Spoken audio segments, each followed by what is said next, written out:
Hello, I'm Sandra, for those of you who don't know me. Sanj to most, that's just a thing. It's gotten to the point where when people call me Sandra, it takes me a while to be like, oh, that's me. So I could also go by Sanj. And yeah, I'm sharing today. Scary, but exciting. I'm really excited to share with you guys. I'm going to be sharing a little bit on, there's a PowerPoint, Isaiah 43. And it's been what I call my word of the season. I think we may believe that the word of God is alive and talks to us, and different words mean different things for different seasons. And for me, the last year at uni, it's been Isaiah 43. So for a quick uni roundup, I go to Durham University, all the way up north. It was a bit of an accident. I refused to go to Lancaster because it was too far away, and then I kind of just put Durham there. And now I'm like, oh, okay, it's further away. But I really, really love it. I've got my college there. It's a collegiate university, and I'm in a college called St. Cuthbert's, and I study anthropology and sociology. And those things together are what make up my Durham stats. So that's what you need to know. And I think my first year, I can honestly sum it up with Isaiah 43, but my first term, I can honestly say it was just horror. Like, it was terrible. I had freshers flu for 3 weeks straight, and I was bedridden for most of first term. So lectures weren't a thing, but it is great if you're going to uni soon, if you have a child going to uni soon, it's fine. They'll be fine, they'll live. Antibiotics, treat. You'll be having them for breakfast. And yeah, it's been a wonderful time at Durham. Not been like the best years of my life yet. And I think whoever said that kind of set people up to fail a little bit. But it is one of the most formative years of my life, and I have truly learned so much over the year, and I'm really excited to share that with you. First term was called Michaelmas. The terms have names. Basically how I've set it up is each term is a different name in Durham, and each term a different part of Isaiah 43 was like really prominent to me. So I set it up. So I'm going to take you through my year in a whistle-stop tour through Durham and my experience of it. So term one was Michaelmas, and the line looking ahead was something I actually wrote in my journal. All these things are things I wrote in my journal as I was uniing. And Michaelmas, wow, the bit that really stuck out in Michaelmas was, forget the former things, do not dwell on the past. See, I'm doing a new thing, now it springs up, do you perceive it? Spoiler alert, I did not perceive it. I didn't. I was firmly stuck in my dwelling. I came from a great home, great church. I loved life here and had a great gap year, enjoyed my time in Bristol, and I was fully dwelling. And I think finding a church it wasn't as fun as people made it out to seem. Like, I hated church hopping, and I just wanted to find community, find family so quickly and just settle. And I think I forgot that takes time a little bit. And yeah, so I went around kind of looking at different churches, and I held on to this promise of a new thing that God was going to do. And I was like, okay, I'm ready. Let's go for it. Let's go. I'm ready for revival. And absolutely nothing. And I was like, great, lovely. Thank you very much, Jesus. That's cool. That's fine. What am I going to do now? And I think it was part of that the Lord just kept reminding me, I need you to let go. And I was like, I have let go. I'm like 300 miles away from my family. I cannot let go anymore if I tried, unless you want me to go to Scotland, which is a hard no. Nothing against Scotland, it's just very cold, and I don't cope with the cold. So that was just a season of in my head, I thought I'd let go, and I was like, this is great, I've let go. I'm just going through life, the Lord's not speaking to me right now, which was a big fat lie. And I kind of just put my head down and decided that Durham was not the place for me. I was gonna give it a year and then probably transfer to Bristol. That was kind of the mindset for the first few weeks. Bear in mind, I was also battling a horrific freshers flu. So morale was low anyway. So I was just like, this is not it. I kind of settled that Durham was not worth going outside in winter, and I still kind of stand by that. But I think it was just a time of me refusing to accept that God was doing a new thing. I refused to see it. I didn't want to open my eyes.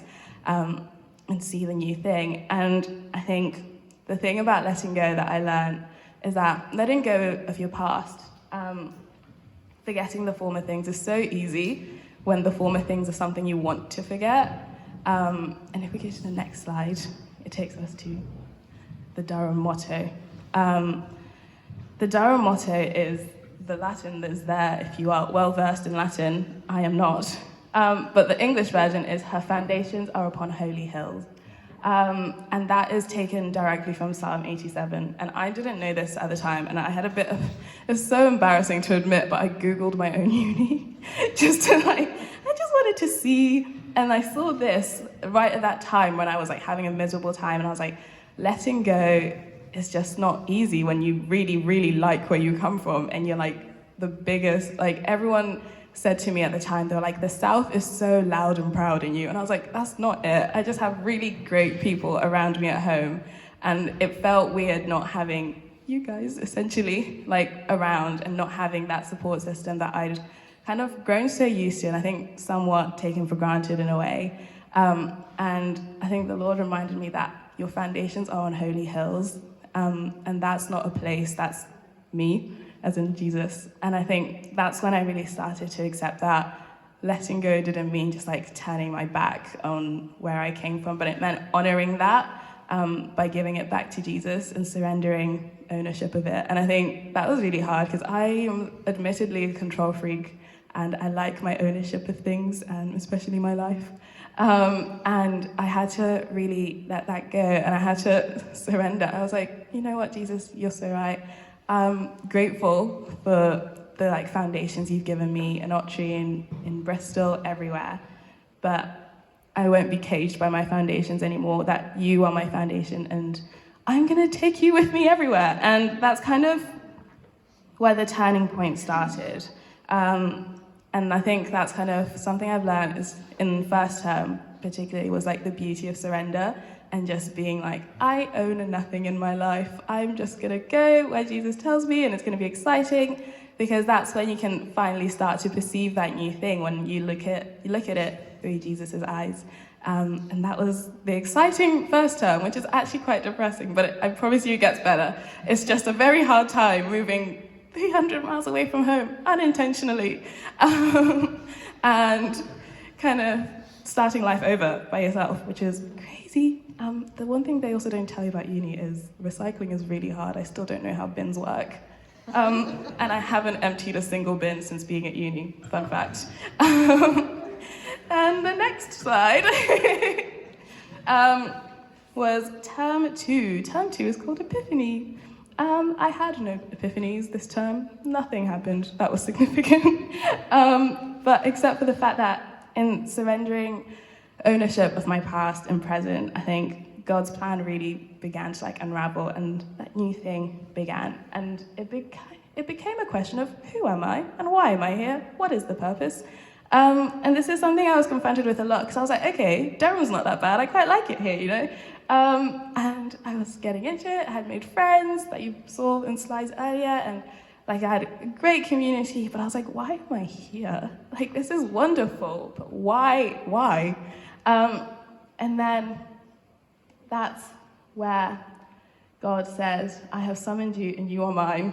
You are my witness, declares the Lord, my servant whom I have chosen, that you may know and believe me and understand that I am he. You are my witness, declares the Lord. And I was like, oh, big labels to stick on someone, those are. I'll take it though. I was kind of really not as enthusiastic as I should have been about kind of accepting that, but actually that is part of it. That is part of the deal when I gave my life to Jesus. It was that I would be a witness and I would be his, and that was crazy. So I started being okay, I know who I am. I belong to the Lord. I'm the daughter of the King. You know, everything that they tell you at Sunday school, but you never fully internalize. It started to really sink in, and I was like, oh, that's a big title. And in a new environment, and kind of just being who are you and why are you? I think a lot of people asked me a lot about who I was, and I was generally quite stumped a lot of the time.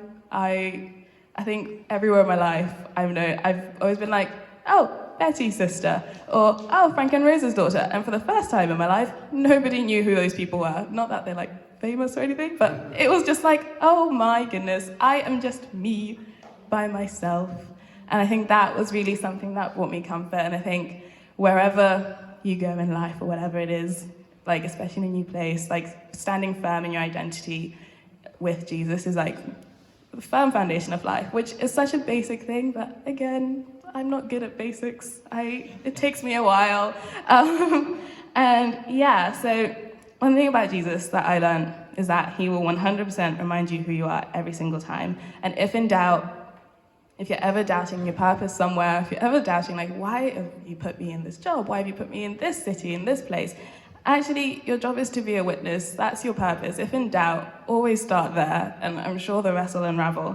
And yeah, oh, I've lost my place.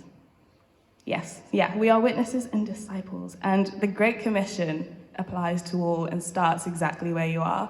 And I think I always kind of perceived the whole go make disciples thing as like, okay, great, I'm gonna leave wherever I am, and then I'm gonna go, and then I'm gonna make disciples. But actually, the Great Commission like starts right here, right now. Literally, it started yesterday. Where have we been? And that's been kind of the whole thing in Durham for me, of being like, oh, actually, like this right here, this is my Great Commission. And I think that applies to absolutely everyone. Like your Great Commission is where you are. Even in a season of waiting, there is still a mission there to make disciples. And I think a lot of time I was like, great, I love that Ben and Heather go out to the Himalayas. That's so cool. Look at them making disciples. I love that Bruce and Heather lead a church making disciples. I'm gonna support them from the sidelines over there. I never really thought making disciples counted when you weren't directly told to by the Lord and you weren't directly called to it, but actually the call is there. And you answer it when you agree to be a Christian, which I was really, I'm really exposing myself here, actually. This is a bit much. But I was really kind of like, almost like horrified by that. I was like, oh gosh, I have to be a master evangelist. I have to like start going out and like walking up to people and like bearing my soul, which I cannot do because I cry. Like when people ask me to tell them my testimony, I cry. And if I'm confronted with questions or shouting, I also cry. So I can't be a master evangelist, Lord. What do you want me to do? Which is when I started dwelling on the witness bit. And I think even just being a witness, not being someone who's like super out there, I'm also like really introverted. So it was not easy for me to kind of just be like, hey, do you want to hear about Jesus? Because I would really rather just be alone in my room with a book. But even just witnessing, like I said, just being a witness is so much, and it does come at a great cost. If we go to the next slide.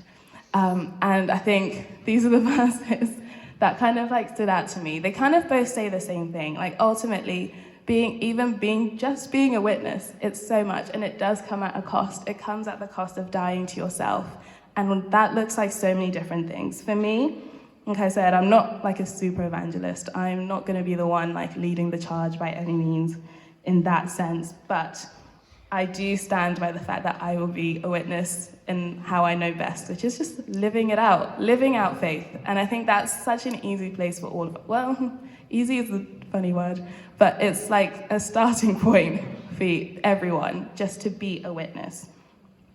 And I think dying to myself for me, like in this particular season, looks like dying to my achievement mentality. I feel like Durham is one of those places.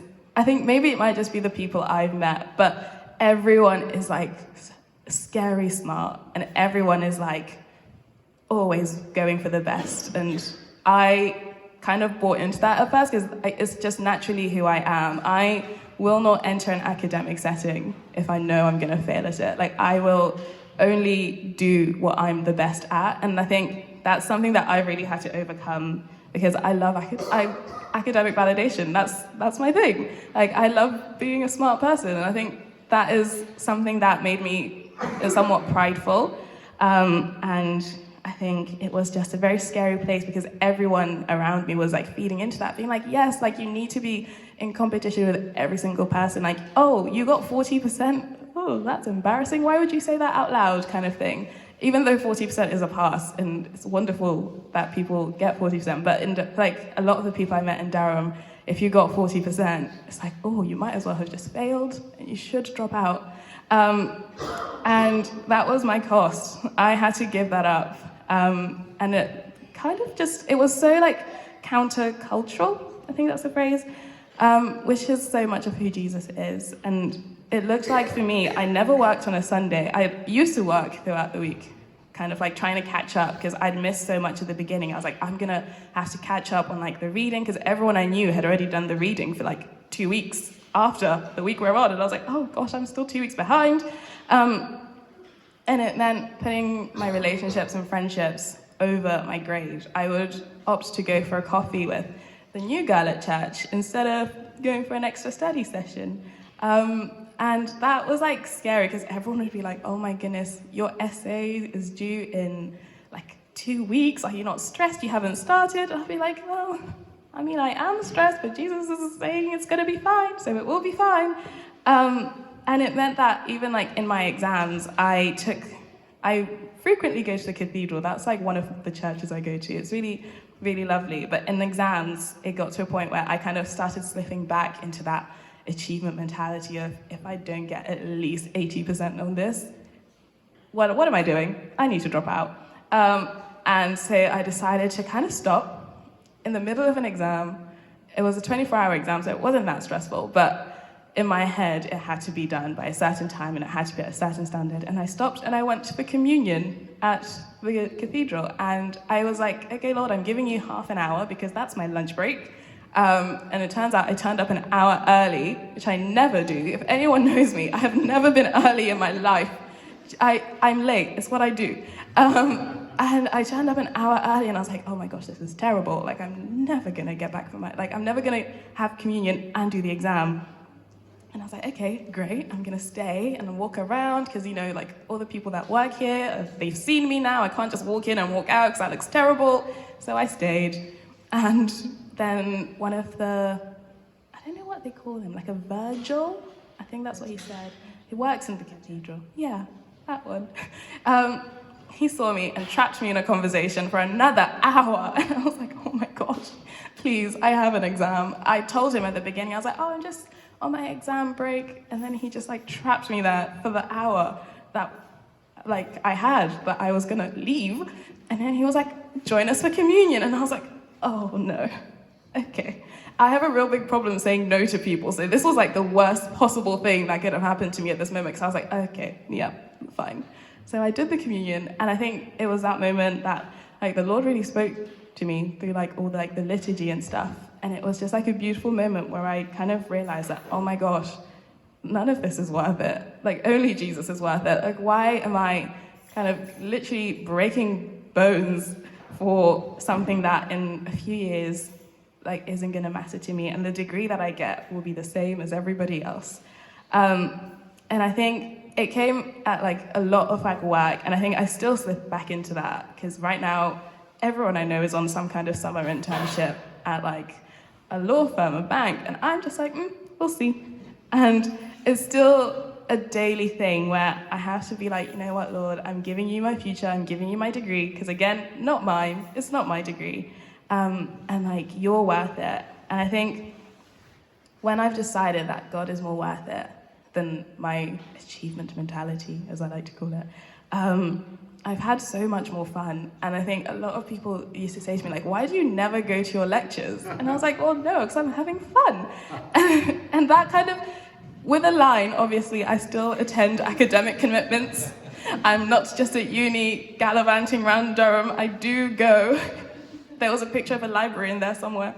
And so with like a line, when I'm not like stressing, because I tend to like get in my own head a lot, when I'm not stressing about readings I haven't done or what on earth my future's gonna look like if I have zero work experience, I kind of think, you know what, it's okay because God is still good and that's still enough. Like it is still well and that's enough. And it's fine because results are back and I'm not redoing first year, so that's a good start. That's good enough for me. So I'd say that's a win for the kingdom. And well, I think what I'm trying to get at is the cost doesn't have to be like something massive to everyone else. Like, it's massive to you and it's massive to God, and that's enough. And I think a lot of people just never really quite got why I was like shirking academic responsibility. But it's about showing people that actually I know there's something greater. I know there's someone who's worth it more than just this degree. And I think through that, my flatmates like would often ask, I'd be like, why on earth? Like, my flatmate thought I was crazy going to communion in the middle of an exam. She genuinely worried for me. She called me about 3 times, being like, where are you? You've not come back yet. Because she was holding me accountable to make sure I did the exam, because it was a very difficult time. And so I think that's kind of what it is. It's like being a witness just brings people in. They want to know like what is wrong with you to the world. But that's when you can kind of like let them know a little bit. And that same flatmate who was so stressed for my future ended up asking me that same Sunday if she could come to church with me, which was really exciting because she is so far from anything in the world and she's very lost, but she was like, you know what, I kind of want to try this church thing out. And now she constantly jokes that by 3rd year, she's going to be more Christian than me, which is not quite the mentality we're going for, but I'll take it if it means that she'll be a Christian. Like, yes, beat me to it. But yeah, and I think the greatest cost to all of it, and what it all comes down to, is living out your faith is love in action. And that, for me, comes at the greatest personal cost, because like I said, I'm an introvert, and also I have my patience isn't great. It's a fruit of the Spirit that I'm watering. And I think showing people love in action, when people like ask me loads of questions about like, why aren't you like doing work? Like, I really hate being asked questions all the time. And so I kind of just think, oh my gosh, leave me alone.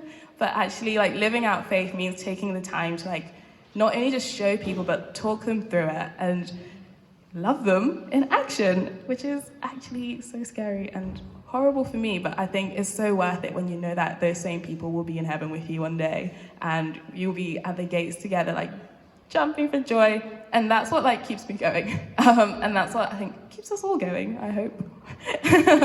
But yeah, so that was kind of term 2. No epiphanies were had besides that one. But then we headed into term 3, Easter, which happens after Easter, it hurts my feelings a lot, but we move. And this one was probably the most like profound term for me. And it was chapter 2, when you pass through the waters, I will be with you. When you pass through the rivers, they will not sweep over you. When you walk through the fire, you will not be burned. The flames will not set you ablaze.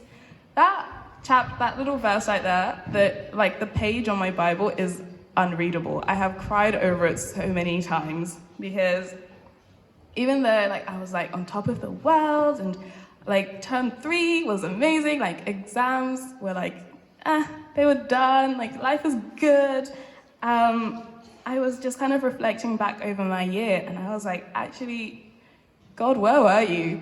Actually, because looking back at it, I think I had all these little moments and I'd been living my faith in moments as opposed to like living it daily. And I think I had moments where I was like, yeah, great. Yeah, Jesus, come on. And then the rest of the time I was like, this is terrible, help me.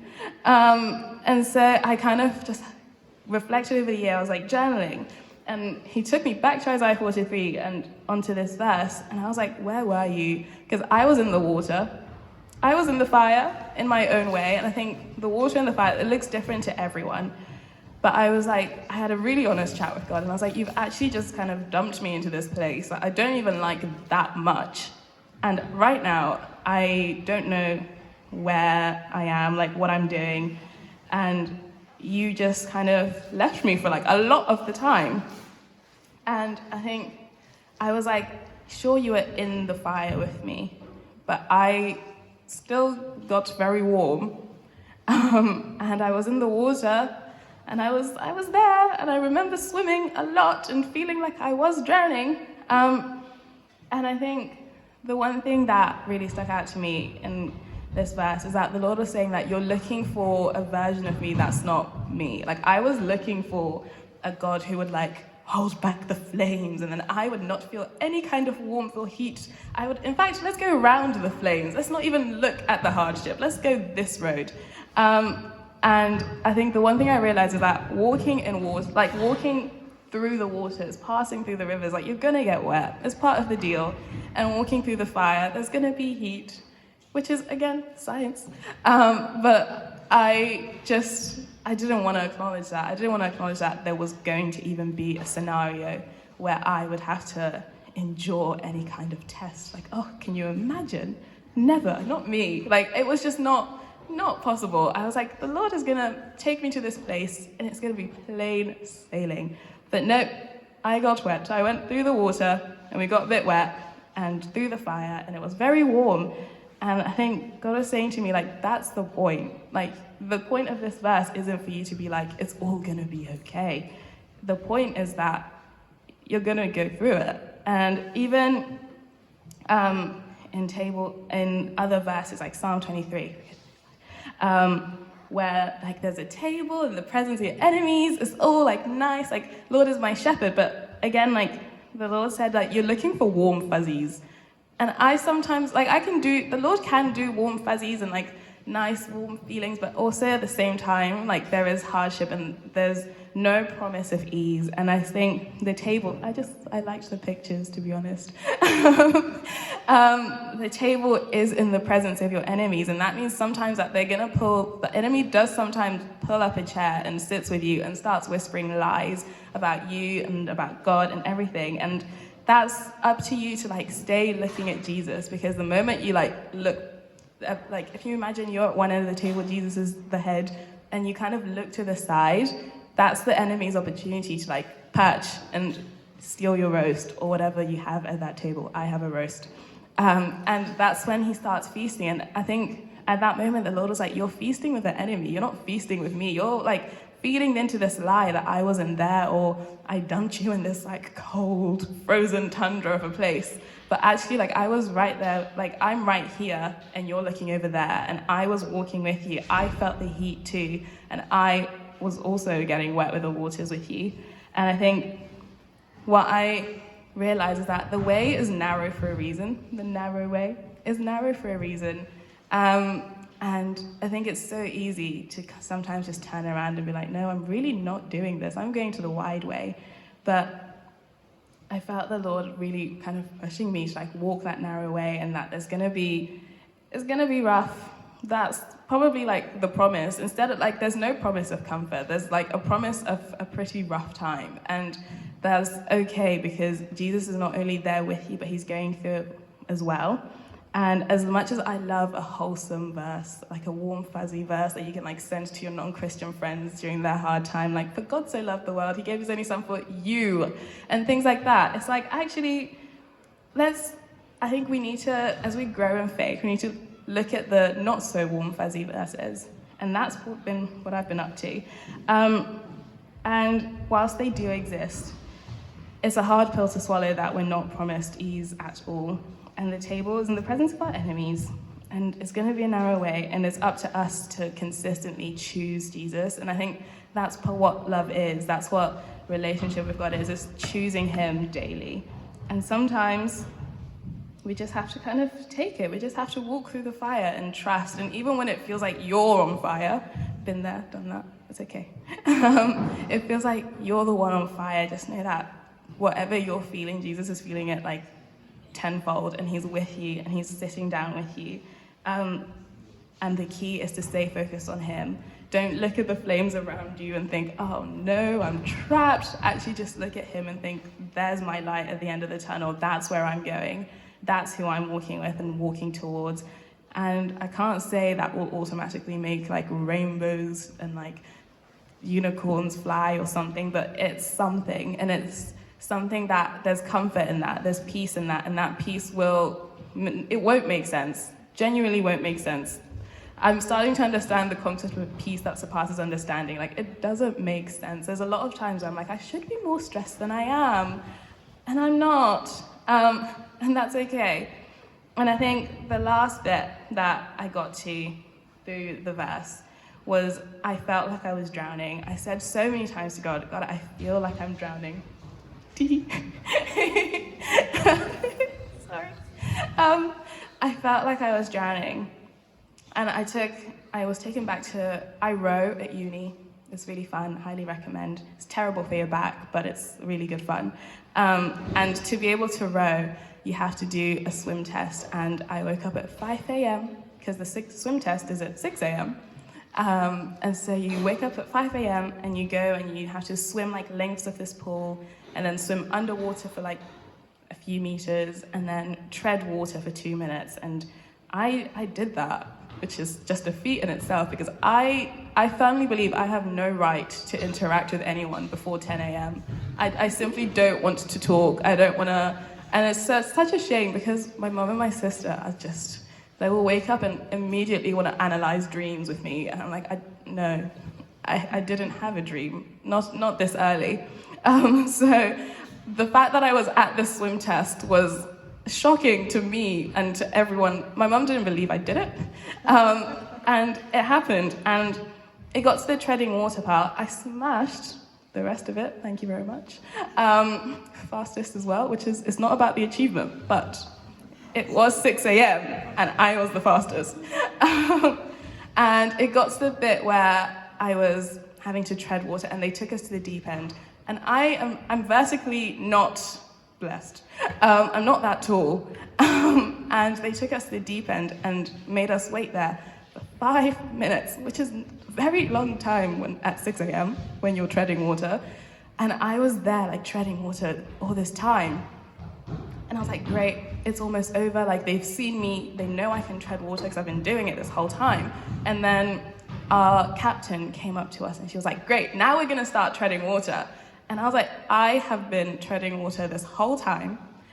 Everyone else, my flatmate was with me and he's like 6 foot something. He'd been just stood there. And I was like, I'm tired. I've been treading water the whole time. Like, what do you mean? And I fought my case to get out of the pool, but it didn't work. And I had to like tread water for even longer. And I'm also not the fittest person out there. So I was getting so tired. And also I just swam the fastest laps. So I was exhausted. And I was kind of just there like treading water, like panicking a little bit because I'm like, oh, we have to go again. And I'm so tired. And so I did it. And then towards the end of those like very long 2 minutes, I started to like give up a little bit and I started to feel myself like swimming because I have no strength left. And I just said to Jesus, that's what I felt like my entire time in Durham. I felt like there were times I was like treading water well, and then there were times where I was just drowning.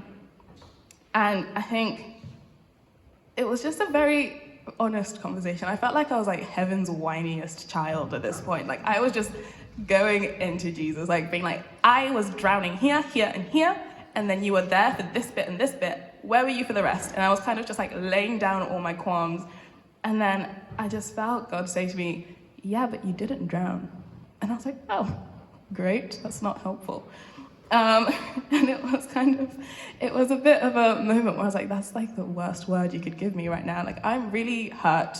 My heart is broken, I'm crying. Like, Lamentations had nothing on the kind of lamenting I was doing. Like, I was really going for it. And then he was like, yeah, but you didn't drown. And I was like, great, okay, cool. And I think that's when I was really defeated by that, honestly. To this day, I'm still floored by that response. But he just said, I think you need to stop treading water and lie back and float. Huh?